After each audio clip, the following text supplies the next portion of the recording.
Dhaggeeffattoota keenya kun sagantaa qophii kaayyoo kan karaa miidiyaa walabummaa Oromiyaatiin dabru keessummaan keenya kanarraa Jaalelemoo Odaadhaati. Jaalelemoo baga nagaan karaa qophii kaayyoo tiin wal harkineensiin jechuu barbaade.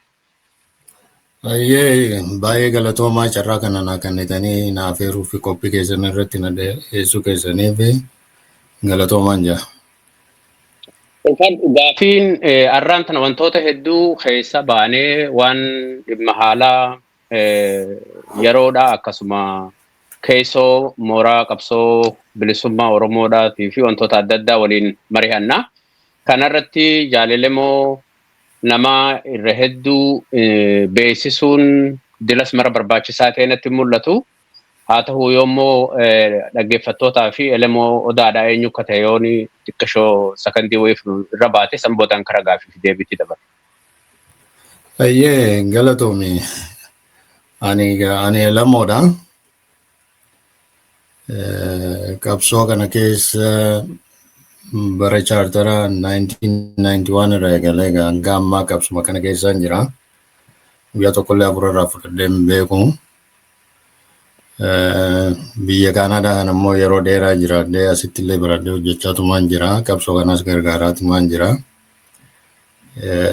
Seenaa kiyyaana himachuun na rakkisa.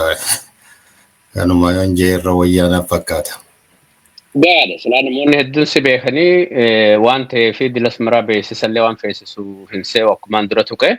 Karaa sagantaa keenyaatti dabarraa Jaalelemoo jaarmayaa ABO biyya alaa yoom eegale akkamitti eegale isa sanirraa yoo eegalle seensa keenyaaf akka nu ta'uuf. Kun gaafii bareedduudha. Jaarmanii ABO osoo labsamin dura sochiilee adda addaa ture. Rakkoo biyya keessa deemuu lolli guddaa waan ture waraanni bilisummaa kun naannoo yookaan zooniitti adda faca'ee hoggana mataa ifiitiin yeroo lolaa ture sanitti ijoolleen Oromoo ilmaan Oromoo biyya alaa jiran bifa adda addaatiin wal ijaaranii taaks foorsii tumsa oboo tuubaa oboo jaaniiti wal ijaaranii waraana kana gargaaraa turan. Yeroo sanitti namoota jaallan amma tokko walitti dhufnee bifa kanaan yoo itti fufee waraana kana centralized godhuun waan rakkisuu booda immoo carraan Oromootu waan hammaatu meerratti haa hojjennu jenneeti jaallan nuti hanga nam 10 taanu Jaalkumsaa Burraayyoo Rabbi nabsee isaa Amaaru Abdallaa Biyyoo Dr. Fuwaad Asiis Jaal Garbii Nuuree Aanaa namoonni biraatis ni jiranii walitti dhufnee mari'annee jechuudha akkamitti waraana kana gargaaruu qabna. Yaanni duraa warra faffaca'ee jiru tumsa kana faffaca'ee jiru walitti qabuu ture. Walitti qabnee mari'annee eega fixannee booda warri taaks foorsii didee nu jalaa kute fincilanii labsatanii yaada keenyan fudhanne. Nutis marabbaa jennee dhiisnee mana gallee ammas hogguu teenyee ilaallu jaarmaya haala akkuma tumsaa kanatti yoo itti fufame booda kasaaraa waan ta'uuf himee karee jaarmayaatti jibbaataa goonu jennee walitti dhufnee jechuudha. Yeroo san namoota hedduu kutaalee addunyaa jiran kana keessaa walitti qabee waliin haasawaa turre. Eenyutu warra jaallan dirree jiru yeroo san hoogganoo waloo waan hin qabneef maquma waraana bilisummaa Oromoo himatan malee akka caasaatti wal jala galanii waan hin turreef eenyu beeka kayyuu irratti osuma mari'annu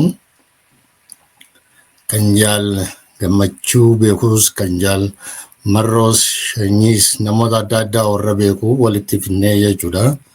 San keessa osuma kanarra jirru eenyutu jaal marroo beeka kayyuu irratti osuma mari'achaa jirru jaal jireenyaatu beekaa karaa isaatiin qunnamuu dandeenya jaal jireenyaan itti haasa'ee mari'annee kan waan akkanaa yaadne jaarmee kana gargaaruu feenaa jaarmee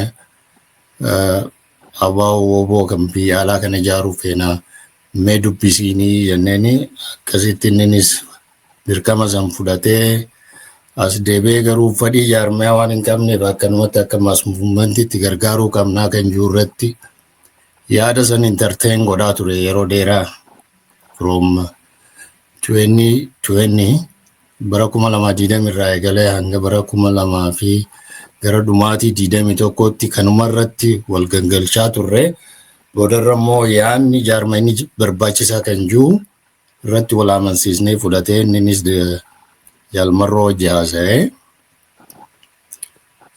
akka jalqabnu lafa jala nama jaaruu, nama dammeessuu addunyaa kana keessatti godinaalee jiran jaaruu, gamtaalee jiran jaaruu, gurmulee jiran jaaruu osoo kana hojjechaa jirru dhumarratti bara 2023 Ebla 13 jaarmayni labsame. Yeroo labsamu sanillee konsensii guutuun turre. Hogganoonni dirree jiran hundinuu irratti walii galanii sagalee takkaan nu simatanii nu labsine. Jaalmarrummaatu dirqama karaa miidiyaatti kennee achi labsame. Nutis hojiitti seenne. Hojiitti eegee isaan didan immoo yoo hojiitti seennee hojjannee isaan kana ni fudhachiisna kajuu irratti baay'ee tattaafachaa turre. Hanga booddeen kanallee cinaan itti amanaa, cinaan itti namanuu garuu hojjechaatuma turre. Bifa saniin jaarmayni ABO kan biyya alaa lafa bu'ee jechuun lafa dhaabbatee bara 2023 Ebla 13 labsameeti nama 7 biyya alaatii kan dirreerraa hoggana qabu kan jaalqajeelaan hogganamu labsamee bifa saniin dhaabbatee jechuudha. Seenaan isaa dheeraadha garuu gabaabduu kanuma fakkaatti. Akkuma namaafis hedduu galatoomii akkuma namaafis adda bahuu fi yeroo sanitti jireenyaan biyya alaa turammoo yookaan biyya keessa jirammoo nama 7 waan kana eegala keessatti lakkoofsi isaanii keessa jiramoo qaamuma isaa irraa alaati. Asuma Kanaadaa waliin jirra dirreen jiru. Kanaadaa Torontoo jiraataa ture. Sababa sanatti wal quunnamuudhaaf rakkoon hin turre bilbilaan waliin haasawaa turre. Namni 7 siin jiru warra jalqabee miti. Nama jalqabe keessaa anmoo qofaa keessatti hafe malee warri 7 jireenyaa dabalatee warra boodarra dhufe. Gaafa Ramaddiin dhuftu warra dhufe malee warri kaan warri jalqabne warra akka Kumsaa Burraayyuu, Abdallaa Biyyoo, Garbii Nuuree, Dr. Fuad, ijoolleen biraatis ni jira kama warra biyyatti galee keessallee ni jirti akka wanni ibsaa tokkoffaa ibsaa Nagaasaa ni jiran namoonni hedduudha ka walii os babal'annee os deemaa turre boodarra immoo nama 7 dhuunfatamee jechuun wanni nama 7 koree torbaa barbaachisa kan jiruudhaan namni 7 ramadiidha ka 7 malee 7 keessaa namni jalqabarra ture hin jiran boodumarra gaafa Ramaddiin dhuftu bifa adda addaatiin ulaagaa adda addaatiin kan lafa kaayameen akkasii walitti dhufne warra eegale keessa anumaatu keessatti hafe. Jaarmayni kun waggaa tokko yookaan waggaa takkaa fi cinaa booda erga waa hedduu keessa dabartanii jaarsisaa eegala irratti dilasiisin rakkisee booda irratti nama jaaruu irratti milkoomina akka markattan hangam takkatti milkooytan?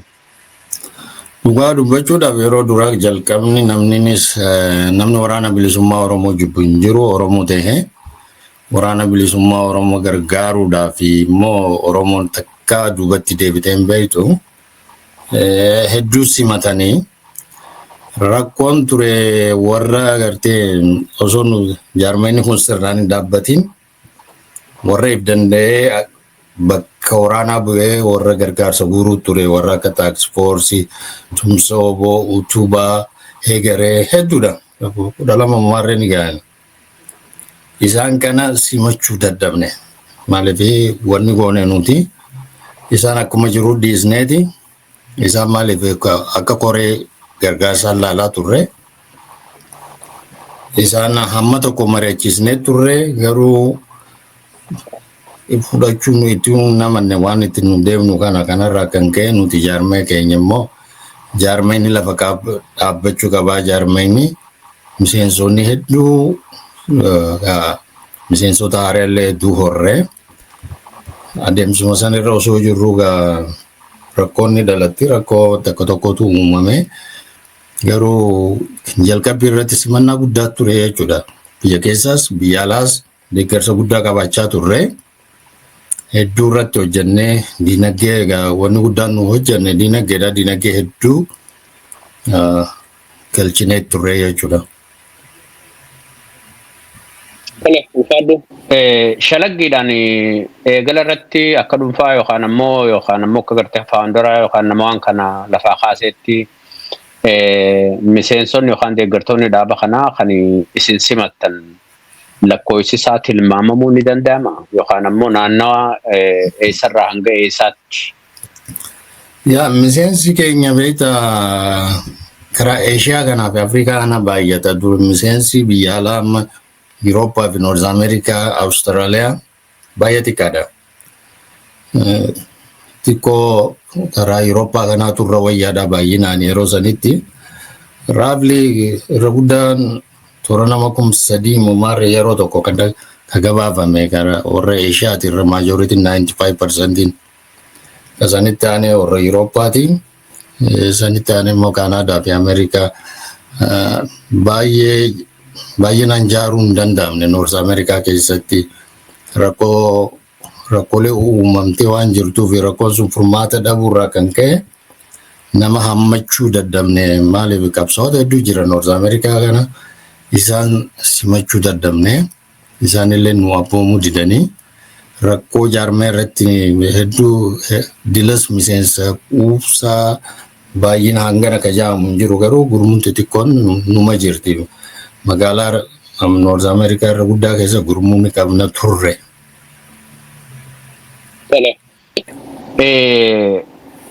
Akka adeemsaatti yookaan ammoo walumaa galatti waan kanarratti milkiin guddoon akka jiru waan amma ati tilmaamte yookaan ammoo waan ati lafa keessan irraa hubachuun nama rakkisu. Jaalelemoo kaleessa waan kana akka jedhanii lafarraa kaanii Noorz Ameerikaa akkasuma naannoo adda addaatti miseensa dhaabaa kana ijaaraa turan. Boodarra jaarmaa keessaa akka baheetti yookaan ammoo rizaayin godhees warri jira. Inni kun dhaggeeffattoonni yookaan ammoo uummanummaan Oromoo walumaa galattuu akka gartee hubatuu fi rizaayin gootee akka dhuunfaa nama keetiitti waan kana keessa yoo kan achi baate taate sababni isaa hoo maal ture? Yaa gaariidha. Bakka kana namni hubannaan isaa sirriinatti hin fakkaatu. Miseensa dhaabaatti beeka kan beeku yoona ari'amte illee nama naan jees hin agarre. Ani still akka miseensa dhaabaatti gurmuu keessa jirutti qooda fudhadhaa dirqama ba'aa jira. Akkasitti beeka. Garuu ta'u hojiiwwan kadhaamne anaaf jaalli kiyya hojiidhaa kadhaamne hojjechuu haala mudate irraa rakkoo jirtu hiikuu dadhabuurraan gara qaama nutti aanutti galfannee mee koottaa rakkoo kanaa waliin furruu rakkootu jira. Rakkoo kanaa furannu jenneeti July 15, 2025 xalayaa barreeffannee gara qaama olaanaatti ergannee turre jechuudha. Xalayaa san keessatti rakkoo jiran takka 2, 3, 4 jennee tarreessine furmaanni isiitis kana rakkoo qofa osoo hin ta'in furmaata hojii barreessinee galchine.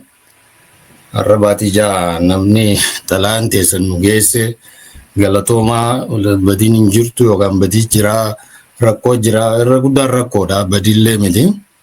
Rakkoo kana furuudhaaf waliinginasiin waan hin jirreef gara biraatti jijjiiramee ololli sun deemaa jira na fakkaata malee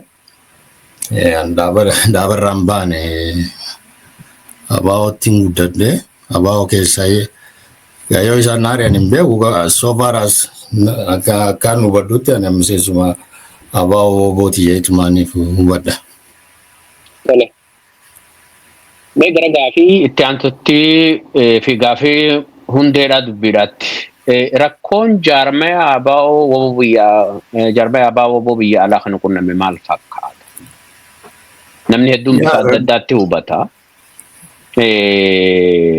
Isuma kaleessa kanaan dura dhaaba kana keessatti ture wajji wal fakkaatamoo sanirraa addamoo waan kana akkami hubatte ati? Yaa rakkoolee dur jiraniin kan ammaa kun baay'ee adda. Dur caasaan beektaa rakkoon jiru yoo rakkoon tokko dhalatte tartiiba caasaatiin furama. Rakkoo keessatti xumurata dur dhaabni akkaan an beekutti fi akkuma ta'uu qabullee kan ammaa rakkoon dhalatte qabsoo falmii miidiyaa irratti baatee jechuudha. Rakkoo keessaa rakkoo uummataa godhanii dhiyeessutu mul'ata jechuudha. Kun immoo maalirraa ka'e hanqina yookaan wallaalummaa akka jaarmeenii itti dalagu, jaarmeenii akkamiin rakkoo isaa akka itti furatu wallaalurraa akka ka'e natti fakkaata. Namoonni kun dandeettii addaa qabaachuu danda'a. Kaan gootota, kaan siyaasa dabballee ta'uu mala. Garuu jaarmeenii bulchiinsi akka itti hojjetu wallaalurraa akka ka'e, rakkoo hiikurraa akka ka'e ta'anii mari'achuurraa amma yeroo juun keessa na fakkaata jaallan walitti dhufanii rakkoo jaarmee kana keessa jira. Rakkoo kana haafurru ganjaan toora nama 90 wayii tokko xalayaa gara qaama olaanaatti barreeffatanii koree illee nufillee erganii turanii jechuudha. Yeroo kana walitti dhufnee maal goonaa rakkoo kana akkamitti hiiknaa jennee mari'annee jarri kun jaallan keenya rakkoo jira jaanii rakkoon tun immoo rakkuma nu garruudha. Waan addaatii miti jara kana hojjeteenyaa mari'annuu kan jiru dhaleessinee jechuudha. Lakkii jara kana wajjin teenyee mari'annuu dhuunfaan dubbisna malee akka tuutaatti isaanuu barreeffatanii galchanii jiraniin. Maaliif jara kana dubbisuun maaltu nu hangataa diinaa wajjinuu teenyee nagosheetu goona. Jarri kun immoo hanqina hojiiti himanii hanqina biraan hin himne hojiin akka ceeltuu tartiiba irra haa gallu caasaan haa eeggamtudha jaani. Kan ammoo dhufnee yoo waliin mari'anne rakkoo maaltu dhalata yoo nu dadhabne immoo furuu dadhabne qaama nu olitti dabarsinaaf jan abadan jee didee jaalchireenyaan. Namoonni muraasni tokko sababni si kenna jira dhiifama wajjin akka horeetti sababni isinii dhiheessini jira waan kana waan hin taaneef mari'achuusa waan dideef. Yeroo sanitti wanni dhiyaate yaanni ture waan akkanaa kana yoo recognize goone kan mari'annu irratti wanni goonu taate tuuta wanni kun karaa banaa namni gaafa waan itti kenname hojjetu dedallee walitti qabamee tumutuutu akkanaa ijaarratanii tirendiin kun immoo qabsoo kanaaf gaariidhaa miti kan jiru ture. Lakki tirendiin kun yoo ammaan qaceelchine rakkoo wanni kun akkanaa uumamus hin danda'u. Waan kana irratti yoo mari'annee kan jiru mariin sunis hin taane san booda nulleen the last walga'iin teenye July 1st 2025 san booda walitti dhufuu hin dandeenye jechuudha. Gabbahamee walirratti ololuu eegalame. Waan ajaa'ibaa dur beekta warra aaree dhaaba kanarraa baheetu dhaaba irratti olola. Kun wanni adda siin jiruuf beektaadha jaarmee abaa'oo waggaa dheeraa hojjetaa keessa tureen. Jaarmeetu gabbahee warra bahee kanarratti bakka sadii qoodee kaan diinaa wajji hojjetaa kaan dirree hoogganuu fadaa waa hedduu keessiin taane dhaleeffame ololuu eegalame jechuudha. Kuni maal agarsiisa? Jaarmeenni sirnaan hojjechuu caasaa wallaaluu rakkoo keessa hiikachuu walitti dhufanii rakkoo ta'anii mari'achuurra amma faashinni jiru diina waliin jechuu maaliif sun inni cufaa jechuudha. Everything close godha kun diina jaame level godhame namni sun hulaan achuma cufamti jechuudha. Waan ta'anii dhufanii mari'achuu fi rakkoo jirtu furuurra nama kana diineessanii oguu diina jaaniin ta'a rakkoon furamtus hin jirtu rakkoon sun ittuma kuti sanuma waan kun silaa akka kiyyatti fi akka namoonni waliin hojjennu yaannu waan walgahii takka ol caaluu miti silaa maaliif miseensi tokko beektaa mirga qaba. Akka dirqama bahutti mirga qaba. Gaafii yoo daleesse gaafiin isaa dogoggoraaf sirrii ta'u hoggana isaatu taa'ee waliin haasa'ee bakka jirtu bakka hubannaan hin jirretti wal hubachiise silaa furmaata kan ta'anii mareechuu dadhaburraa kan ka'e rakkoo hiikurraa kan ka'e waan xiqqoo fuudhanii waan dhuunfaatti jijjiiranii jechuudha. Amma yeroo hedduun hin arga jireenya akkanaa personalize godhanii rakkoon jireenyaa miti rakkoon hojiin sirnaan hojjetamuu dhabu caasaan eegamuu dhabu tartiibaan akka silaa caasaan dhaabaatti hayyamutti hojjechuu hanqachuudha malee sanii miti jireenyaan ka'ee namni biraatis yoo dhufe tartiibni sun yoo lafa hin teenye yoo waan sun mekaanizimiin itti hojjetamu sun yoo sirnaan qabaanne hiikkaan qabu it's not our person. Hojiin hojjetamu kun sirna haa qabaatee haa qajeeluudha. Qajeelfamaan tartiiba dhaabaatiin caasaa dhaabaatiin haa hojjennu haa hojjetamu. Sana amma fuudhamee namatti deebisanii akka namni nama tokkorraa jibbaa qabuu fi maarree qabu itti haasawamuun kun sirriillee natti hin fakkaatu maaliif furmaata illee hin fidu kasaaraa malee tasgabbaanii silaa ta'anii maal namni kun namni tokko gaafii nama dila kanaa miti gaafii nama tokkootu kabajaa qabaachuu qabdi maaliif miseensa dirqama akka ba'aa jirutti namni tokko gaafii yoo daleesse gaafii isaa sirnaan deebisuu dirqama qabaa jechuudha hoogganni dhaabaa. Dirqama sana bahuu akkaataatti bahu wallaalummaarraa akka ka'e na fakkaata malee rakkoon amma dhiyaate sun rakkoo diinummaatti nama galchu hin jiru. Inni agarree maali as faaraa isaa inni xalaa isaan barreessanis nu dhaqqabee jira dubbisee jira. Gaafuma xalaan isaanii dhuftee jaran waan akkanaa deemaa jira mee waan kana akkamii furra kan jiru mari'annee jechuudha. Bakka hoogganni keenya itti gaafatamaan jaarma biyya alaa ka dirree nu keessa jirutti mari'annee mariin suni waan akka agartee akka malee wal hubachuu tokkootu dhufee jechuudha. Nuti caasaa tartiiba diffeend wana tartiibni itti hojjetamu eegamuu qabaa sirna qabaa san immoo isa akka deeggarsa namoota muufatee kana qabutti akkasitti hiikachuun tokkollee numa ture.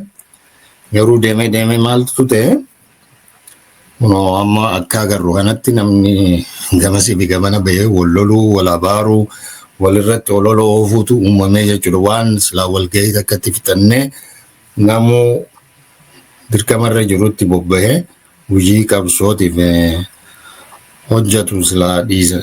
Amma sadarkaa kanarra keenya kun akka diinaatti kan abaaraa jira jechuudha. Bakkuma duriitti deebinee jechuudha. The same vicious circle keessa jirra. Kan egaa akkatti keessaa bahamu hanga dandeenyu irrumatti hojjenna jeetee abdii qaba. Mee kana osoo gaafii lamadaatti osoo hin dabarre dura gaafii tokko si dhiyeessee karaa sanitti qaxxaamurra. Naannawa amma haala gartee keessa seename kana hubannaa barnootaa yookaan ammoo gartee aadaa heeraa fi seera dhaabaa wallaaluu yookaan ammoo akkaataa jaarmee nuti deemu wallaaluu irraa waan dhufe moo guutumattuu fedhii waan kana hiikuudhaati hin qabne amma fakkeenyaaf namoonni rakkoo kanarratti si wajjin mari'ataniif haala deemu kan harkite. Dhugaa dubbachuudhaaf koreen waan kana hiikuudhaaf fedhii qabdi namni fedhii hin qabne hin jiru. Koree kana override ka godhu namoota tokko waan ta'eef fedhiin dila namni kun qabu rakkoon wanni hiikaan qabu maaliillee ka dhiibee ni dubbannaa ni haasoo'innaa ni murteessinaa wanni nu murteessinu tokkollee hin ta'u hojiin bahu. Yeroo hunda ka calaqqisu yaaduma nam tokkootu speeshaalii egaa Tanzaaniyaa irraas deebame kana rakkoo guddaatu uumamee jechuudha maaliif fedhii fi akkaataan itti duru ni mari'annaa ni hojjennaa waan murteessine san sirrumatti hojiitti hiikaa deemna amma egaa jira deemame rakkoo guddaatu nu keessatti uumame wal dhaga'uu fi namni garii akka state personiitiif laalu profaayiliin isaanii haay ta'urraa kan ka'e wanni mariitti deemanii dhufuu waan sana uumteef wal hubachuu fi understandingiin keenya baay'ee dhiphataa dhufee jechuudha. Walga'iillee sanaan taa'utti sin turre walga'ii egaa I think fulbana bara 2024 irraa eegallee walga'ii sirnaa teenyeetu hin beeknu dirqumaan walitti anumaatu dirquma wali qaqqabee mari'anna waan tokko godhuudhaaf malee achi booda rakkoo guddaatu seenee achitti waan uumames hin beeknu sani asas dhufamnaanis wanni hojjetamu hundinuu waanuma nam tokko influence nama tokkotu reflect godhaa ture sanarraa kan ka'e wanni kun furamuu dadhabe malee wanni gaafin isaan gaafatanii yoo laalani nama kofalchiisaa beektaasaniif namni diina wal godhee amma kanatti adda bahee kun maqaa lama abaaboo lamaatu amma biyya alaa kana keessatti deemaa jira. Kun qaaniidha beektaa maaliif gaafan waan kana jalqabu dogoggoraan an hojjedhee jira kanneen ammallee itti gaafu. Nama kana gooliif finno eenyutu eenyu beekaadha. Ani amma jaalmarroo from the beginning to hanga amma guyyaa tokko jaasee illee hin beeku. Tarii maqaa kiyya yoo beekee malee ani maqaa isaanii hin beeka. Inni yoo maqaa kiyya beekee hin beeku maaliif waan ramadee talaa isarraa na dhufteef maqaa kiyya nama beeka jeeti abdii qaba. Malee akka namaatti wanni akka nama sadarkaa barreessaa fi itti aanaa jaarmee biyya alaatti takka dubbisee hin beeku akka dhuunfaatti illee dubbisee hin beeku maaliif poolisiin jala deemnu biyya alaarraa dirree qunnamuu seeraan ala nama ramadame kan jiru irratti waan hundaa waan itti amane silaa gaafa dura jaarmeenni jalqabamu malee kaayoo walitti inni achitti hafuun anis gammadee asii waan kana yaadee akkaan hojjedhu waan na godheef kaayoo keenya waan tokko ta'e silaa anummaan isa barbaadee dubbisee waan akkanaa yaadaa jira. Maaltu sitti dhaga'amaa maal yaadde jee silaa gaafachuun narra ture maaliif suni gidduutti boondii uumullee ture jechuudha. Immoo harka namaatiin harka sadaffaa fi afuraffaadhaan wal harkaa turre. Yeroo sanii waan itti amane kaayoodha. Innis kaayoof cittee achitti hafee ittiin gammadee the first time akka nama hoggana kiyyaatti fudhadhe anis asii inisheetum ifumarraa akka ka'umsa kiyyaan jaara isaanuu dirreettu hafanii nutillee naas ijaarame jaarreeti bira dhaabbachuu qabna. Even warra amma abaa'oo warra amma biyya jiru karaa nagaatiin qabsa yookaan miseensota shanii gumii sabaa kan biyya alaa jiran hunda walitti qabee wajji haasofnee mari'annee isaan uragaa ni baane kana anaaf ijaal jireenyaa waliin deeynee akkamitti waan kana akka saba qaroomeetti akka saba wannitti lachuu kun karaa nagaatiif karaa qawweetis wal gargaaree akkatti deemu. Malameetti barbaanne jennee isaanii hojii marannee isaanillee gammachuun nu simatanii koree takka dhaabnee adda yaanee jechuudha. Koree sanii waa jechuu feete? Yaa koree sanii waliin eegam haasofnee wanni fitannee walitti deebine jennaan jalumaa dhabamee isa bakka buufanne gara keenyarraa anumaaf isa dhaqee achirraa jaaloodaa fi jaalbillootu bakka bu'ee hoggana billoo walga'ii sanirra hin jirru ifumaa maal itti gaafatamaa jaarmaa biyya alaa wanni birkii jalatti waan hojjetuu fi isaan lameen ramadanii amma wal arguu dadhabanii jechuudha jalaa bade almost dadhabatanii jaloodaan natti deebi'ee abogaa marii naati waliin nu qabdee nu mariisistee kana tahee naan jeela Hambate billo moo jireenyaadha? Lagi jaal jireenya jaluma bilbila kaasuu dide. Si hime? Yeroo sanitti wanni inni natti hime dhukkuba ture na dhukkuba naan jee. Silaas dhukkubullee egaa dhukkuba rabbiin nama fida namni jaalateen dhukkubsatu. Jaluma kaastee egaa na dhukkuballee yoo jetteen gaariidha. Jeeti anilleen isaanii barreessee aboo jaallinni dhukkuba. Mee yeroo walii kannaa jennaan achi immoo arrabaa eegalame. Arrabni jaalli miidiyaa irratti ba'ee hoogganoota kana arrabsu eegalaan namni aaruu eegale. Jaalli kun jireenya jechuudha. Lakkisaa osoo hin ta'in dirreedha jaalmarroon waa'ee tokko maqaa namaa faallee kaasee waa dudubbate. Nuti yeroo sana guu waan san kaasan namni dirreetti hafee kophaa isaa kunoo waan akkanaa hojjetaa jira jaallan isaa waliin jirani waliin kana meetti naarii naa obsaa fi nama meeqaanii waan kanarratti wal dhabaa turre obsaa fi wanni kuni hamtuudhaaf miti yoon anis bakka san jiraadhe kana daran jechuu mala haa walii obsinu gajuurratti dhiibbaa godhaa turre.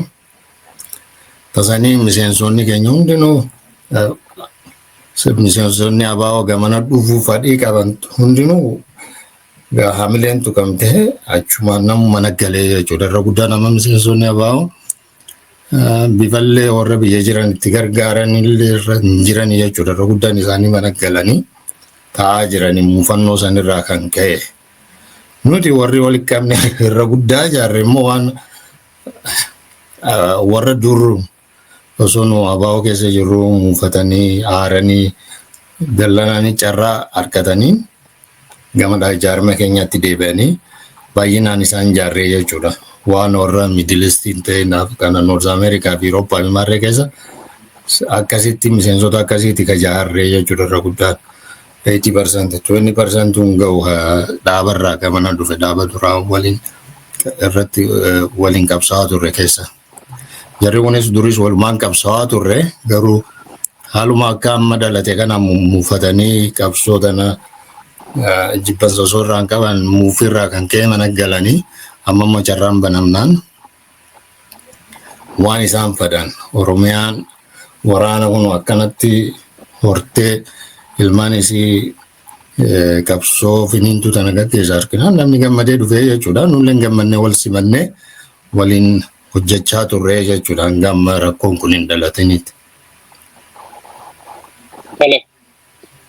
Mee gara dubbii ijoo lamadaatti itti dabarra. Taanzaaniyaatti maaltu ta'e? Namoonni Taanzaaniyaa dhaqe kun ergas booda akka xabiyaan yookaan ammoo haalli isaanii akka jijjiirame naa himte.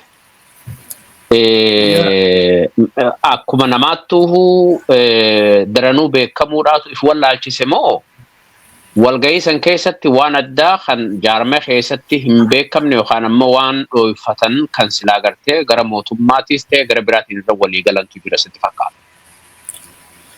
Yaa Taanzaaniyaa gaafa marsaa lamaatti deemame marsaa duraa walitti dhufanii haasawanii manguddoon biyya alaa nama shani biyya alaati dhaqe the whole groupiin biyya alaati marsaa duraa. Egaa wanni ground waa'ee roadmaappii araaraa lafa kaayyatanii dhufanii jechuudha. Marsaa lammaffaa immoo osoo hoogganni hin deemin wanni ture wanni marii ture. Mariin kun marii yeroo dheeraa deemaa ture. Almost waan dhumatee jechuudha. Gaafa Taanzaaniyaa dhaqanii manguddoota sadeen dura hambisanii ka biyya alaatti dhaqe jaal jireenyaa fi nama ejersoo jedhamu. Kaan immoo hoogganoota dirree lamaan irraa itti aanaa fi durataa fi itti aanaa hoogganoo olaanaatuu fi jaallan isaanii waliin jiranii waliin dhaqanii jechuudha. Wanni dhaqame yeroo san signing ceremony fi beektaa namni waan dhumatee silaa mallatteessanii yoo yaadatanii beektaa gaafa dura dhaqanii jeneraalootaatu dhaqe marii irratti. Mariin sun walii mallatteessuu fi waraana kana akkaataa waraana biyyaati waliin wal simatee wanni integrated akka ta'u sani mariin wanti waan dhumatee tureef waan hunda Abiyyitu sagantaa jijjiire wanni yaada isaa jijjiire yeroo san waraanni Oromiyaa irratti baname waraan ajaa'ibaati kana egaa yeroon isii fagoo miti kana namuutu yaadata beekaa jeeti yaada waraan addaan hin cinne seeruma mariittu bara namni walitti dhufu ta duraan lola walirraa dhaabee achi booda hanga mariin sun deemtu silaa nagayaanii mari'atamaa ture. Abiyyi ka yaade jara baase ega jara hoogganan qabanii hoogganni waan hin jirreef jara kana harkaan kannisiisaa waraana kana nin cabsa jee abdateeti lola banee jechuudha. Waan nama ajaa'ibsu ijoolleen immoo gootummaa isaaniitii fi hayyummaa isaaniitii fi dandeettii waraana isaanii garsiisanii jechuudha. Waraana mootummaa akka malee dhawanii akka malee booji'anii caccabsanii ari'anii injifannoodhaan xumuratanii jechuudha. Kanaaf Waarqoo Abiyyi boodarra isaan qofaa miti ijoolleenis ni jirti kan jiru sodaa keessa seenee araarri sun Abiyyitu fashaalsiise silaa gara abaabootiin xumurataniituma deemanii marii san hunda kan godhu jaalmarrumaa fi kuba kabaachisaa garuu garratti biyya alaatti waan kana qindeessu jireenyaa fi ejersoodha. Jalgammachuun hin beeku jalgammachuu qofa osoo hin ta'in hooggannummaan jiru hundinuu waan kana ka beekan natti hin fakkaatu isaanuma jarama sadeen kanaatu murteessnulleen oduma bubuutuma yoo oguu gaggaafannoo harkannu malee wanni guutuu piikcharrii guutuun akkasitti warliin hojjannaa sadarkaa tokkorra jirre jennee kan yaadnee silaa nuufillee yaadatti qooddannu hin turre jechuudha. Close nama sadeen kanaatu waan kana murteessaa yaada walii kannaa. Namni kun immoo jaarmee biyya alaa keessattuu harkee hin beeku. Gaafadheellee ture namni kun miseensa keenya moo maaliif egaa nama biyya alaa jiru akka barreessaa jaarmee biyya alaatti beekullee narra jira. Nama sadarkaa san jiru dhiisiiti nama sanii gadiitu beeku narra jira. Gaafadhee ati beekuu qabdaa. So kana baanteeti. Yaa ati beekuun sirra dirqamaa kan jiru deebisaa naa kenname. Maaliif miseensa amma duuba maalii beektaa ilanga guyyaa irratti. Ilanga guyyaa irratti namni kun qabsoo keessa qooda fudhate moo qooda hin fudhanne miseensaa miti akkuma heeraattuu namni tokko miseensa abaa'oon turre inni miseensa abaa'oon turre egaa deeggaraa ta'uu mala tarii wal beekuu fi waliin guddachuu waliin barachuun waan waan akkasii qabanii akkaan dhaga'u. Gurbaan immoo isa decent guy namni gunatti immoo wanni nu beeknu muuxannoo nu qabnu kana hin qabu. Maali garuu wal beekumsaa fi yaa wal beekanii waliin baratanillee na fakkaata fi nama rakkisa maaliif namni kun muuxannoo qabsoo kanaan qabu silaa abaa'oo keessallee ture nama abaa'oo keessa muuxannoo qaba silaa yoo biyya alaatti illee miseensa ture abaa'oo keessa ture irra guddaan biyya alaa jiru wal beekna silaa ni beekna. Namichi gurbaan akaadaamishaanidha nama barnootaan isaatiin dhufee wanni barnootuma isaa fiildii isaatiin nama hojjetaa jiru malee nama qabsoof rakkatee akka keenyatti dhiibamee bahellee miti. Kun agarsiisu ibsuma inni barreessurraa ibsa kana irra guddaa isaa barreessa. Hubachuu ni dandeessa nama muuxannoo qabsoo keessa ture qabsoo hidhannoo keessa tureef hin turre akkanattuu ibsuma barreeffamurraa hubachuu numa danda'ama. Mee gara xiqqisheef duubanis deebisa gara manguddoon yookaan ammoo fakkeenyaa fi Jaaltahaa Abdiitii fi Profeesar Mahammad Hassanii fedhinnaa isaaniitiin hafammoo gaafiin lamadaa immoo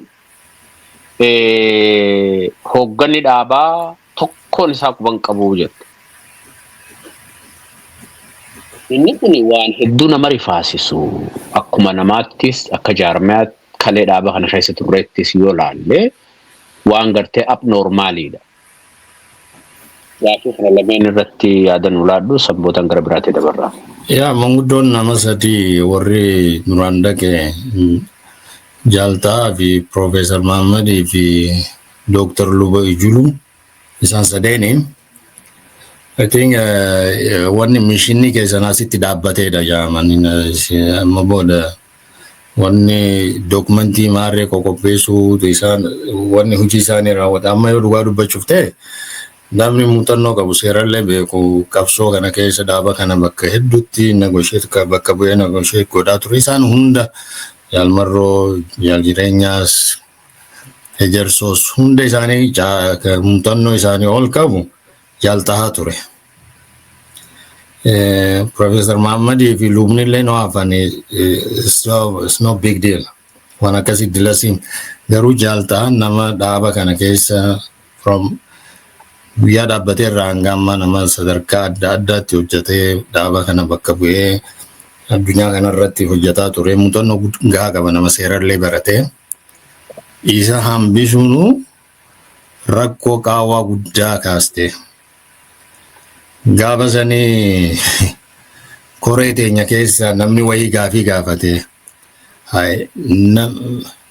namu muraasa namu wal fakkaatutu Oromoo wanti walga'een sun Oromoon fakkaattu mariin suni namu wahiitu akkamitti waan akkanaa gaafatanii jaanii waan akkanaa gootanii jee gaafate dirreerraa Jaalmarroon dhaga'ee Jaalmarroon akkana naan jee jaal jireenyaa waan akkanaa deemaa jira maali jenna dubbitu fakkaata silaa kana duraan ofirraa laaluu qabdanii jedhan nama sana achi booda rakkoo amma gatti ga'amee akka diinaatti illee ilaalamee tarkaanfiin illee irratti fudhatame jaalchicha isaa gaafii gaafate nama tokko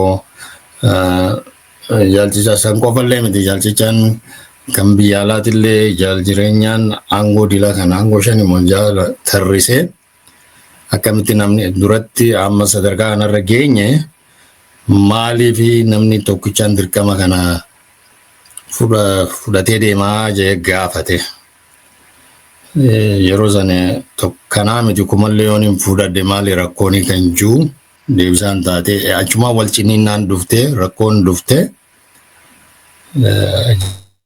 jarri lameen kun gaafa walitti dhufne osuma deemanuu boodarra ciniinnaan tun dhufte rakkoon gidduutti dhalatte saba sanirraan kan ka'e wanneen barbaachisaan taane hedduutu hojjetame jechuudha. Mee gaafii gaarii ta'e tokkoon si gaafadha. Haala jiru kana hunda laalte seeraa fi seerri dhaabaa kaleessa ABO'n ittiin deemaa ture yookaan ittiin geggeeffamu beekamu anis atis beeku. Harka 100% meeqa hojiirra jireettee yaadda? Yeroo yoonuma heera sanuu fudhattee hojiitti hiiktaa beektaa. Amma rakkoon jiru amma maqumaaf jenna laala heeraa fi seeraa ABO fudhannee kan bara 2017 kora sabaa Afuraffaa irratti raggaasifame fudhannee jaameeti dubbatama. Heerri sun egaa heera tokko. Duwwaadha naan jechuu jirta? Duwwaadha jechuu jirta? Ittiin si dhufa.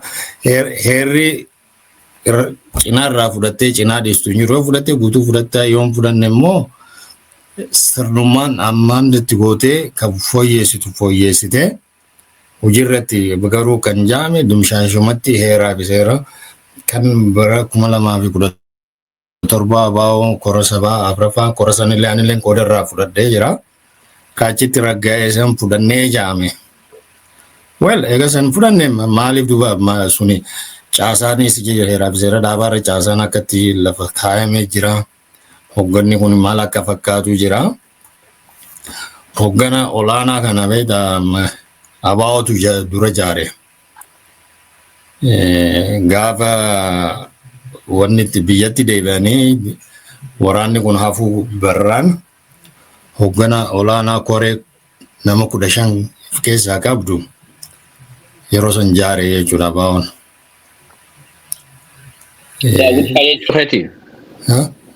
Eenyu jaareetti? Jaal Daawit egaa baawoo kun siin jiru yeroo sa hayyu dureen ammallee baawoo isuma. Akka adda ba'uuf hin gaaffisan kaase. Jaal Daawit maal jaal dhugaasaa faadha bara durataan qoreessanii jaal dhugaasaa bakka koo ture. Eenyu gurbaa biyya galeessan dangee moo eenyu? Jireenya mataa isaatu qoree 15 san keessa jira. Duraas hin dhaabbanne an keessaas hin jiru jeelleef hin himne jara jaal gammachuu jaal marroo hundinuu keessa jiran. Boodarra adeemsa keessa deemaniiti wanti wal simachuu diddee fadhiin warra karaa nagaa galanii fi ijoollee dirreetti dhugaan qabsaa'uu feetu wal simachuu dideeti adda faca'insi dhufee jechuudha. Qoreen sun makumarra on the paper malee hojiitti takkaa gadi hin baane hojiirra hin oolle. Kana gaa jaal marroon dubbuma gara heeraa fi seeraa jaal marroon boodarra dhufanii inninis labsate yeroo sanitti immoo there is no central command wanni nu rakkisee jaarmeen ijaaramuu qaba asii nuti dirree hoggannaa osoo hin ta'in dirreen akka compromise goote commandii tokko jalatti hoggana tokko jalatti akka galtu maaliif independently dirreen hundinuu ifin soso'aa turte ammallee akkasumas soso'aa jirtu wanni jijjiirameen jiru. Dirreen hundinuu hoggana ifii qabdi yeroo sanitti jaal gammachuun kibbarra shanyiin immoo jiddugala jaal marroon dhiheerratti hojjetaa turanii understandingumaan akkuma hobootti wal hubachuudhaani malee walitti dhufanii hoggana waloo hojjeta lafa kaayyatanii akka caasaa tokkotti waliin hojjechaan turre nuti immoo sun akka uumamu tattaaffii godhuudhaaf jaarmeen kun akka ijaaramu goone jechuudha. Eegas booda Asmaraarraa wanni Tanzaaniyaa irraa eega deebi'an booda kora sabaa ta'anii jechuudha. Kora sabaa san irratti koraatattamaati. Egaa wanni kan jaallan korma sabaa jedhanii kora sabaa ta'anii yeroo kora san ta'an transform godha jennee yaadaa turre gara hoggana olaanaarraa caasaa sirnaatti maaliif eega heera san fudhatan hayyu durees itti aanaa hayyu durees miseensota shanees ta'ee miseensota gumii sabaatis akkasumatti sirnaan jaarmee siyaasaatii fi qaayidannoo amma waraanni damee ta'a dameeleen akka jirutti ta'a garasitti transform godha jennee yaadaa turre. Nama 50 maarree fi nama 7 koree jiraawwachiistu yaamee nutti himame achitti dubbii kubsaan turre gaafannuusi rakkoo guddaa ture namni sirnaan nama ibsuu danda'u hin jiru maaliif kun jireenya geemii fi taphatu qaba inni akka hoggana siyaasaatiif baasuufadha. Jarallee isaanillee tuma wanni godhaa jira jechuudha. Jaal marroo akkuma hoggana waraanaatti akka hoggana siyaasaaf keessa baasanii fi hoggana siyaasaa qabaatee hoggana waraanaa kan dameelee akkuma dhaabni damee 9 maarree qabaachaa ture san akka uumamu fedhiin qabu kan inni haajaa godheeti beekta. Namni hubachaa hin jiru namni amma inni big dream wanni abjuu guddaa qaba to be replaced abiyyi replace godhuudhaaf hamilee guddaa qaba. Marroon no jireenyaan marroon bare jaal jireenyaatu marroo hajaa godhe jaal marroo isa hajaa difama naa godhe akkasillee wanni blackmail isa godhee jira maaliif I don't think jaal marroon hangana wanni dubbiin galuu dhabdee fi kanatti fakkaatu maaliif namni tokko dhaabarra hin caalu hayyu duree dhaabaa yoo ta'e dhaabaa olii miti caasaa jira wanni tokko viidiyoo tokko online ka arge wanni gaafa guyyaa gootota wanni inni dubbate I don't know suni waan isa reflect godhu natti hin fakkaatu maaliif namni tokko abbaan fedhee uummataa miti ka himachaa jiru rakkoo kana beektaa. Bakkinis bakkaa miti. Uummanni silaa himate uummatatti himuu dandeessa. Ka himachaa jiru miseensota. Miseensonni immoo dhuunfaadha isatti himachaa hin jiranii rakkoo jira. Caasaatu badee caasa tartiibni hojii qajeelfamudha malee. Hojiin sun yoo qajeelle jireenyaan kee gadaa yoo achi kaa'an yoo sirni karatti hin deebine hojiin tokkuma. It's not about person. Rakkoo nama dhuunfaa godhanii amma akkanatti hafarsuun kun egaa Oromoo hundaaf bakka bu'ee dhaaba kana bakka bu'ee gaggeessu ta'e suni xiqqoo waan karaarraa bahe wanni deeggaramuu miti silaa wanni suni hin beekne amma akkamitti akka harkaa baate. Mee bakka akka addanaa baastu barbaade dhaggeeffattoota keenyaa fi waa'ee Tanzaaniyaa sanirratti hoogganoonni dhaabaa harki guddaan irraa waa takka quban qabu jedhu. Waan dhalatuudha. Inni kun itti aanuma marrootis dabalatee. Itti aanaan eega dhumattee jaallan gammachuu eega dhumattee booda gaafuma deemu ga'an itti himanii. Kana akkaan qoraddeetti even dogoggorri guddaan hojjetame namni hoogganni lama beektaa saayinsii Oromoon illee yoo ta'e isaan lameen deemuun sirrii hin turre kun jechaatuma turre kan compromise goone yeroo rakkoo ture wal beektaa namni long distance yoguu telefoonaan wanni walitti haasoitu wal hubachuu dhabuu dhufe carraa harkatanii carraa rakkoo sanillee ni furanii kan jiru ture. Rakkoo baay'ee sanumatti dogoggora dalagame san benefitiin kana jenneeti itti fudhannee gammannee turre jechuudha. Oguu jaaljireenyaalleen oguu deebi'e walirra bu'anii waa hedduu nutti hime beektaa. Amma danganda jaalmarroon jaaljireenyaan hin kijibu hin sobu cubbuun dubbatu oguu yoo ifittiin kooflee amma waan maaliif isan jee nu sobe beektaa nutti kijibe walirratti bu'anii rakkoo jiru hunda ta'anii furatan immoo walga'ii isaanii audio leak ta'e tokko hunda ga'u jaal gammachuun walirraa addanuu eegaa turanii jee beektaa walitti wadufnee isaaf jaalmarroon marii godhuu dadhaban sila benefitii guddaa harkanne jenne itti gammanne kijiba nu kijibuu isaa walga'ii san isaa gaggeessaa ture jaal jireenya nama dirree biyyaalaati dirree wanni godhuun dirree qunnamuun dirree maaredhoo nuuf haaraam taate isaa halaal taate walga'ii isaaniitu hoogganoo taatu isaa gaggeessu nuti itti nagaa rabbiitu gaafachuun nuuf haaraam taate inni walga'ii san gaggeessaa jechuudha.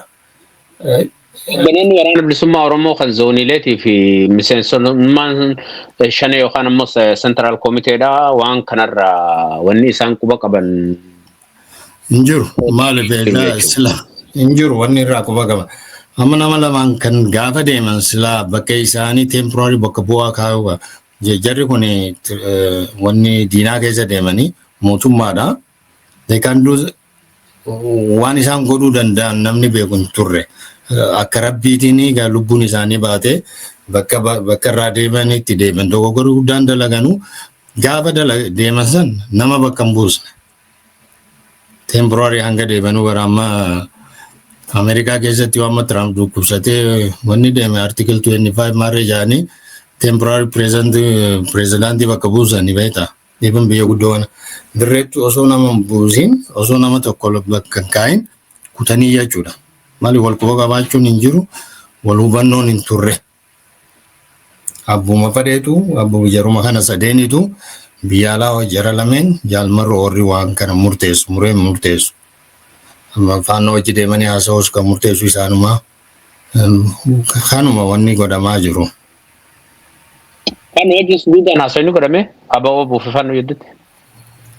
Sunni miidiyaa irratti ba'aa ture. Ngoones jechuus danda'anii godhan jechuus danda'anii yoo waliin godhan illee rakkoon natti mul'atu maaliif Fanno hojjete fannoo fi Itoophiyaan tokkuma warra Itoophiyaa wajjin nuti ni haasawani. Fannoon immoo alaayansii uumuudhaaf teeknikaan alaayansii uumuudhaaf yoo hojii taa'amee haasawame kan rakkoon qabu rakkoon isaa dho'isuutu rakkoodha malee. Ammagaa wanni waan kana haaseef mari'achuun isaanii rakkoon qabu bifa jaarmayaatiin waa godhuu fi bifa dhuunfaatiin waa godhuun amma yeroo hedduu bakkoota addunyaa irra keessa jiru kanatti bilaakmeeliitu jira namoota gartee fakkeenyaaf akka wal beekaniin yookaan ammoo namoota gartee akka waliin dhiheenya qabaniin waan jaarmayaan geggeeffamu. Wanniin heerri dhaaba kanaa hojiirra jiraa jeesi gaafadheef jaalalamoo yeroo hedduu uummanni Oromoodhaa waan kana yookaan ammoo akkasuma namoonni hedduun gaaffii kana dhiyeessaa turanii heeraaf seerri dhaabaa silaa lafarra jiraatee mirgaa fi dirqama miseensaatuuhu raawwatama ture. Amma immoo sasanirra hamtuudha hooggannummaan dhaabaa kanummaan silaa zoonii fi miseensonnummaan koree jidduutii fi akkasuma ammaas warri salaama karaa seentiraal komiteedhaa waan akka waan diraabuu qaban hanga sadarkaatti aanaa isaatti. Kan jiru kun waan hedduu nama isa kana amma dhaggeeffattootuma keenyaaf dhiifna. Mee gara yaada yookaan immoo gaaffii biraattiin si dabarsa gaaffii sadaffaa keenyaatti. Miidiyaa irratti akkuma ati argitu jaalbooreen mee hooggana dhaabaa kana keessa gaheen isaanii maali isi sannuu ibsita. San boodaan ololoota hedduutu deema. Ololoonni kun hooggana dhaabaa kanachi isaan bira jiru itti dhihaatanii marroon akkuma nama tokkootti yookaan ammoo akka garteetti geggeessaa dhaaba kanaatti rakkoo yoo jiraatellee waraana san keessa rakkoo san xumuruudhaatu irra ture. Malee olola jaalaa kanaa fi kanneen isa fakkaatan irratti oofamuutu jira. Ammoo gara biraatiin jaalbooreen barreeffama lama barreessan barreeffama lachuu dubbiftee jirta jeetii yaada inni tokkoffaan duraa nama mirqaana lamaan deemuu jira. Inni lammaffaa immoo mirgi dhuunfaadhaa hawwaloo bakka bu'ee jira. Samaraayiziin isaa. Dantaan dhuunfaadhaa yookaan dantaan gareedhaa hawwaloo yookaan ammoo dantaa qeenxee yookaan ammoo guruppiidhaa jechuudha. Inni sun bakka bu'ee jira. Wanni dubbii heeraaf seerri dhaaba kanaa hojiirra jiraa jeesi gaafadheef waan kanaaf. Tokko hojiin isaa maal fakkaata? Miidiyaa kana gubbaarratti argaa jirra. Hanga sadarkaa gartee namni dhuunfaa dhaaba kana keessaa takka ga'e takka hin qabne jaalbooreen hayyoota jaaruudhaaf saayitiin ulaagaa waan qabu natti fakkaata. Yoo sanillee ta'e sila akka heera dhaabaatti keessumatti wanni kun godhama. Namni sadarkaa sanitti hooggana dhaabaa seentiraal koomitee keessa jiru wajjin rakkoo furachuu hin dandeenye rakkoo miseensaas jiru kan inni fure jettee adda isa kana booda irratti qoodde.